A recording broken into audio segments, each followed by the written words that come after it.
ત્યારે જ પીએફ રિફોર્મને લગતા મહત્વના સમાચારની વાત કરી લઈએ તો દેશના 7 કરોડથી વધુ પીએફ એકાઉન્ટ હોલ્ડર્સ માટે મોટા રાહતના સમાચાર છે। બાળકોના શિક્ષણ, લગ્ન કે સારવાર જેવા મહત્વપૂર્ણ કામ માટે પીએફમાંથી પૈસા ઉપાડવાનું હવે સરળ બનશે।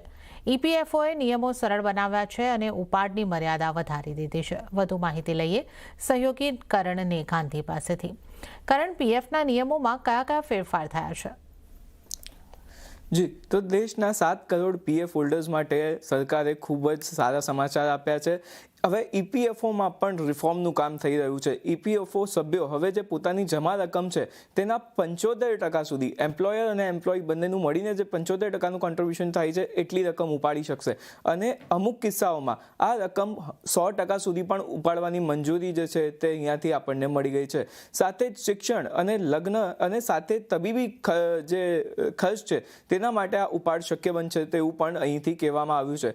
જો કે ઓછામાં ઓછું 25% બેલેન્સ જે છે તે હોવું જરૂરી રહેશે અને માત્ર અમુક જ કિસ્સાઓમાં આ જે 100% ઉપાડવાની જે મર્યાદા છે તે મળવાની છે।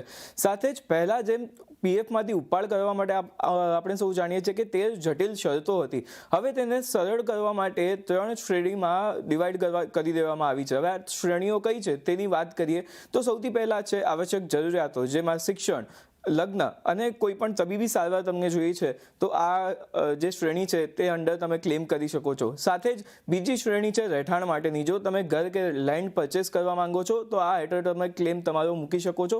અને ત્રીજી પરિસ્થિતિ છે વિશેષ પરિસ્થિતિ, જેમાં કોઈ પણ કારણ આપ્યા વિના પણ તમે જે પીએફના પૈસા છે તમારે તે ઉપાડી શકો છો। એટલે આ એક સૌથી મોટો અને મહત્વનો લાભ પીએફ હોલ્ડર્સને મળવાનો છે।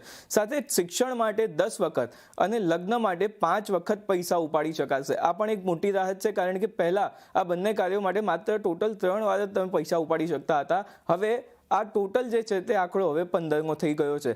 સાથે જ આંશિક ઉપાડ માટેની જે અવધિ હતી લઘુત્તમ સેવાની તે પણ ઘટાડીને હવે માત્ર 12 મહિનાની કરી દેવામાં આવી છે। એટલે કે આ જે તમામ નિર્ણયો છે તેનાથી 7 કરોડ જે દેશના પીએફ હોલ્ડર્સ છે તેમને ખૂબ જ ફાયદો થવાનો છે। જી કરણ, આ સમગ્ર માહિતી આપવા બદલ આપનો આભાર।